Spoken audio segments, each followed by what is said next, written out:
The last topic we looked at started to investigate how a lithium-ion cell might be manufactured, and we saw how the electrodes themselves were constructed with a current collector and electrode materials on both sides. We now look at how the cell is assembled, starting with those rolls of electrode material. And again, I've drawn a cartoon picture of what the machinery might look like, and in this case it's going to be somewhat different depending on whether we're talking about building a prismatic cell or a cylindrical cell or a pouch cell. Here I've drawn one that would be typical for probably for a cylindrical or a prismatic cell, not quite the same for a pouch cell, but the ideas are pretty similar. We start with the rolls that we made in the previous step of these foils that are covered with electrode material that are pressed to the desired thickness, and they're cut into widths that will be used in the final application.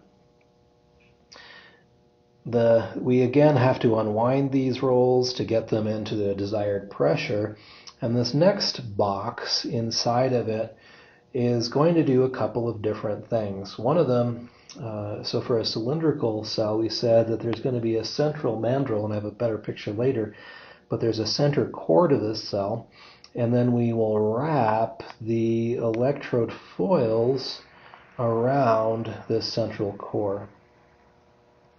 And we have to wrap them carefully, so I've got a negative, I've got a positive, I've got a separator, all of those getting wrapped up into a jelly roll that looks, that's going to be of the right size.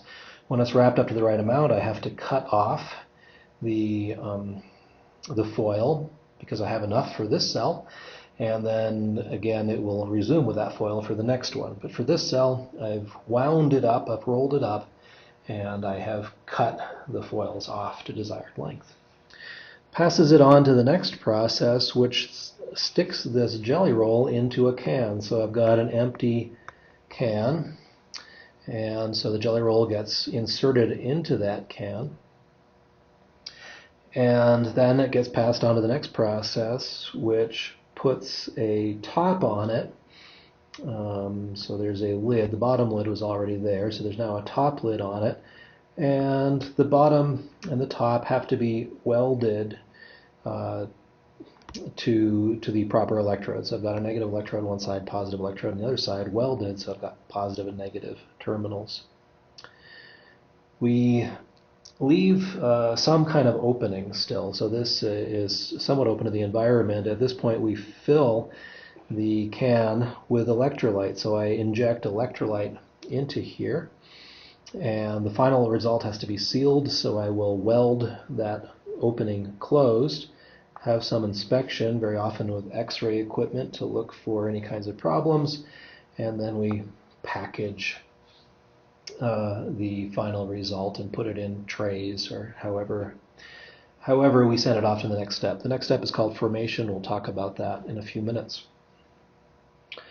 That's the general idea. Extremely automated, extremely. They've got dozens or maybe even hundreds of robots on this assembly line that each robot has a very trivial task, like it rotates the cell by 90 degrees and passes it on to the next one, and the next one puts a cap on it and it passes to the next one. The next one welds that cap on it, passes it on to the next one.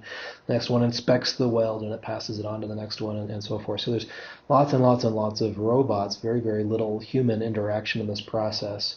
Usually a human will be put the winder on, and maybe a human pulls something off of here, but I've seen a line where this was on a conveyor belt and it just kind of went on to the next step by itself.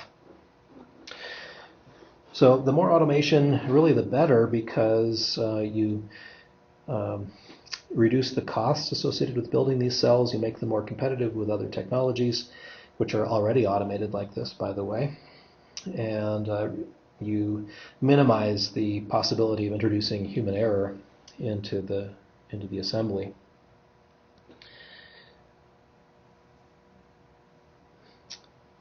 So that was the overview. Let's go through some of these steps in a little bit more detail. The first stage in the assembly process is to build the electrode subassembly. So this is where I get the separator sandwiched between negative and positive electrodes. So I have the two foils and the separator all wound, or all together now. And there's two types of structures that I might use. I briefly kind of just scribbled on the slide there what a prismatic cell might look like. But we could also use the pouch cell, which has a stacked structure. And in the stacked structure, I just have layers here, and I try to illustrate that with this diagram where you stack, you punch out a positive electrode, you punch out a separator, you put it on top, you punch out a negative electrode, you put it on top, you punch out a positive, and you keep on stacking positive separator, negative separator, positive separator, negative separator, positive, and so forth. You just stack them up until you have the capacity that you want.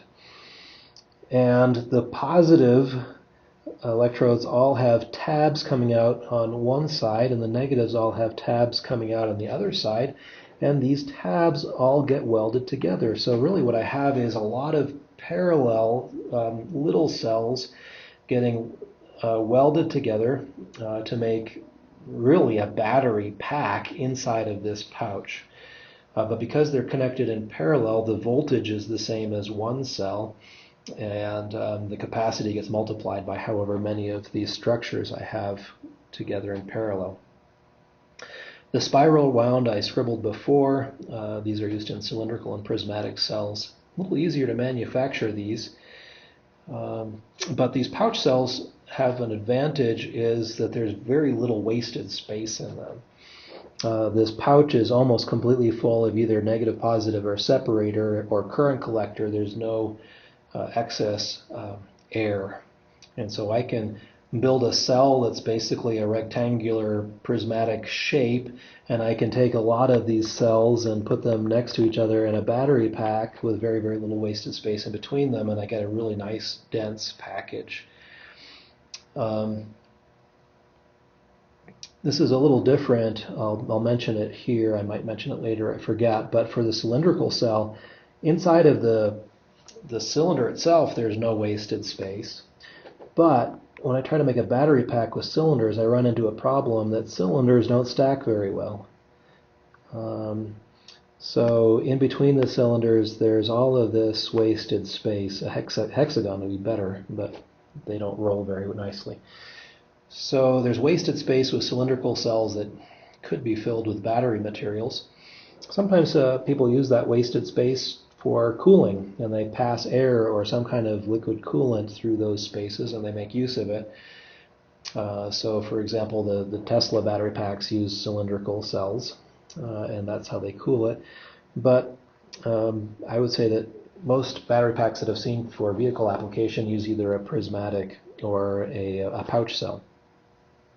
Now, prismatic is kind of in between in efficiency, because if I look inside the can, the jelly roll is kind of warped, and there's some edges inside the can which are not used as much as they could be, but when I stack the cans next to each other, I get full utilization of the space.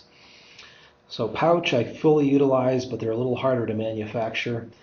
Cylindrical, quite easy to manufacture, but most wasted space. Prismatic, quite easy to manufacture, kind of a medium wasted space.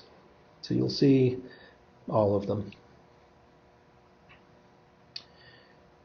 Okay, we talked about that.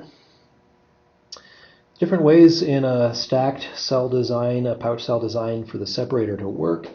I might have an electrode layer, a separator layer, an electrode layer where I cut them all and I stack them up. It's also common to see an electrode layer, and then the separator layer, see if I can draw this, is kind of wound in between, just like a piece of fabric might be wound around something. And there are some manufacturing benefits to doing this wound separator approach, and it also minimizes the probability of short circuits. You know, here, if my separator is a little bit misaligned or a little bit not quite large enough, there's a possibility of a short circuit, whereas if I wind it, that's not even possible. In a stack design, the negative electrode tabs all have to be welded together, And the positive electrode tabs of each one of these individual partial cells have to be welded together and connected to the terminals of the cell. And for cylindrical cells, here's a somewhat better picture than what I scribbled before. Here we see that there's a positive electrode, a negative electrode, and a separator, all put together and wound together around this central core, which is called a mandrel. And so in the end you get that jelly roll, and the top view of a prismatic cell is essentially the same, except that the central core, or mandrel, is not a cylinder. It's this elongated shape, whatever you call that.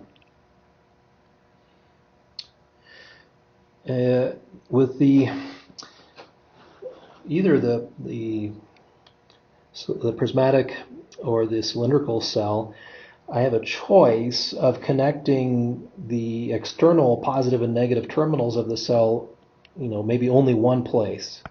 So this is my positive terminal, this is my negative terminal. And that's certainly the easiest to do. But the problem with that is that the electrons that go in and out have to travel a very short distance to use material close to those terminals, and have to travel a very long distance to use material that's close to the center core. And so the resistance of the longer path makes it less used. And so if you wire the external terminals of the battery only to one place each on the electrodes, you tend to really over-exercise the part of the electrode nearest those terminals, and you under-exercise the part of the electrode closest to the center core. And that's not ideal. It makes the resistance of the cell too much. It makes the degradation of the cell much more rapid. It makes the temperature distribution inside the cell very non-uniform, which again makes it age not uniformly, and so on. So usually what you will see, instead of just one terminal, is that you will see periodically negative terminals coming out one side and positive terminals coming out the other side, tabs, even when wound this way, and those tabs are going to be welded together so that the electrical current can enter the electrode materials at different places, or the current collectors at different places.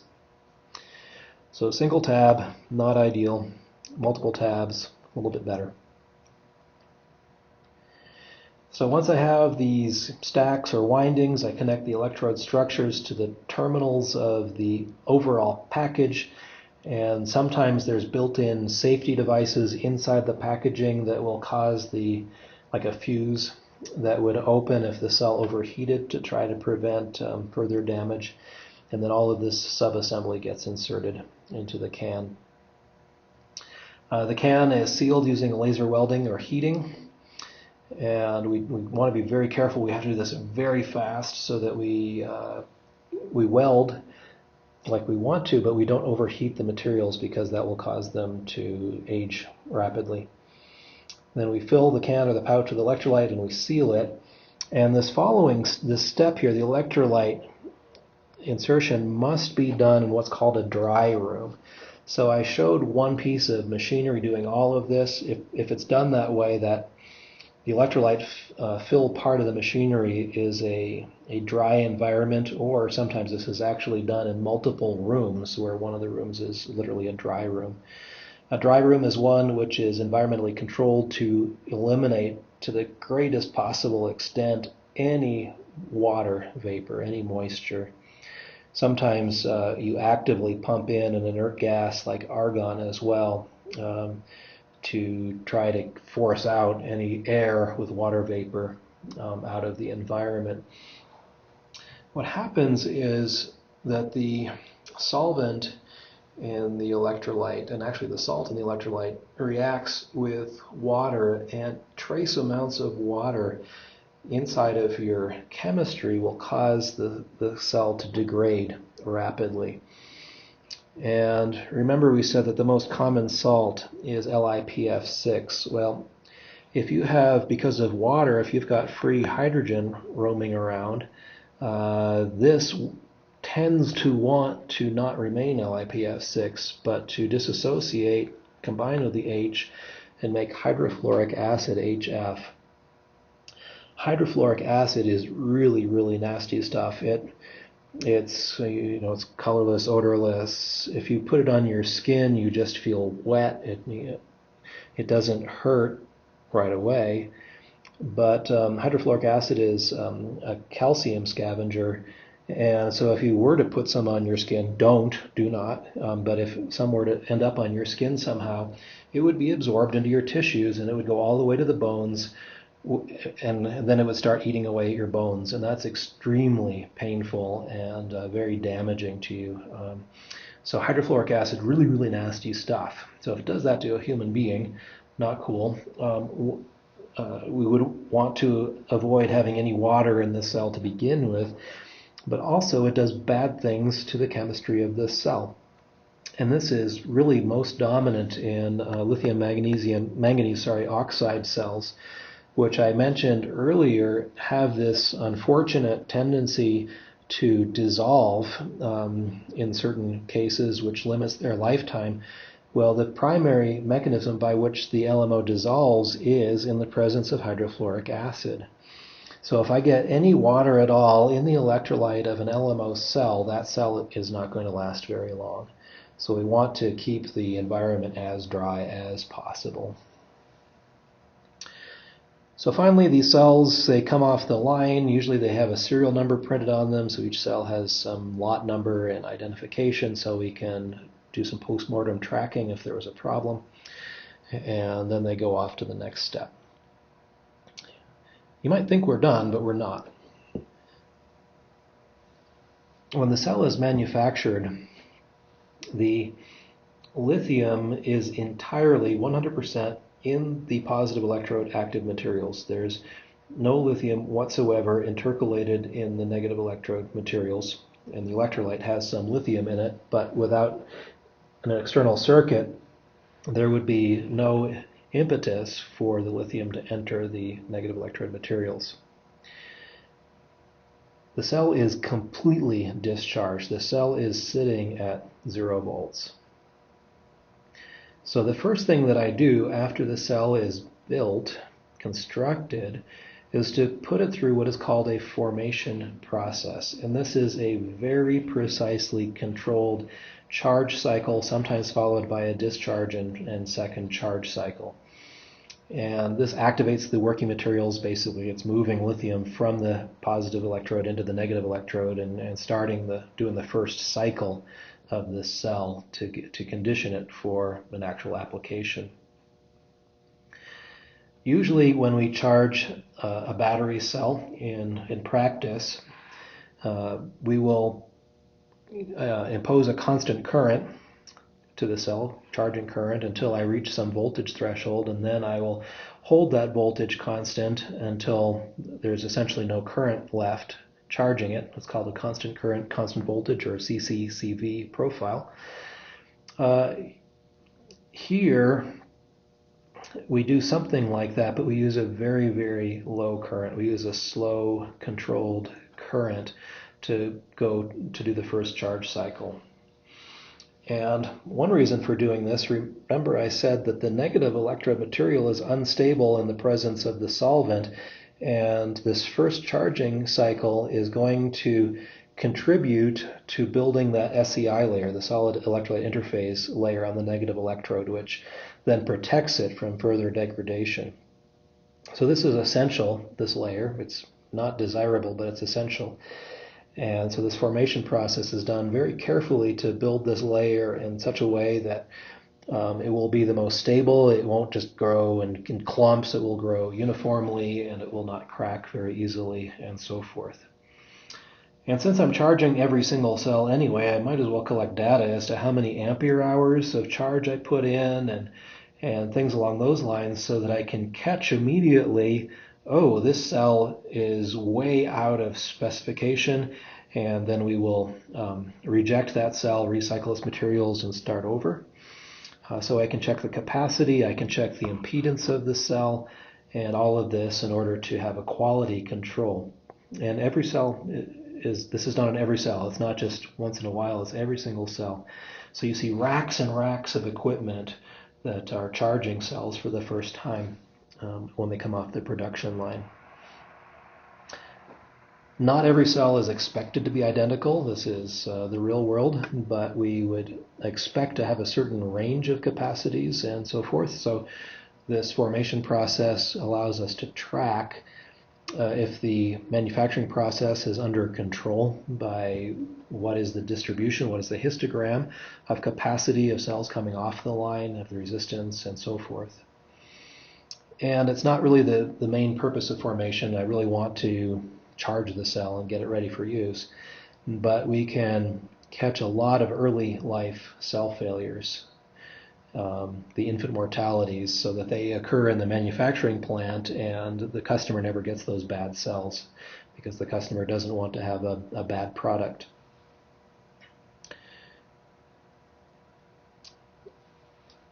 There's a lot of quality control that goes into this. I didn't really talk about it too much, but there's a lot. Every single step could have some kind of quality control test to see if that step was performed properly, and many of the steps do in practice.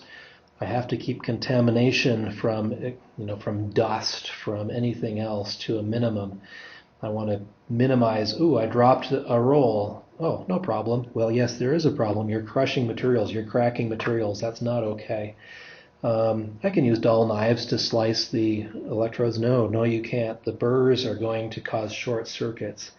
So you have to be very, very careful, very precise when you're building your cells. And so much of it is automated, which keeps the cost down and the quality up. Here is a picture that I found some years ago. I think it was from a conference, a battery conference that they hold in Denver, but I forget what paper it came from. I wish I knew. If anyone knows, please tell me so that I can put proper credit. But this was out of someone's paper where they showed a production line for small battery cells. And this is what they look like. I've had the opportunity to visit a different line.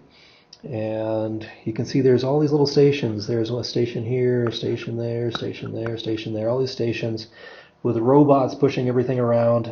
In this example, they see 4 human beings, I think.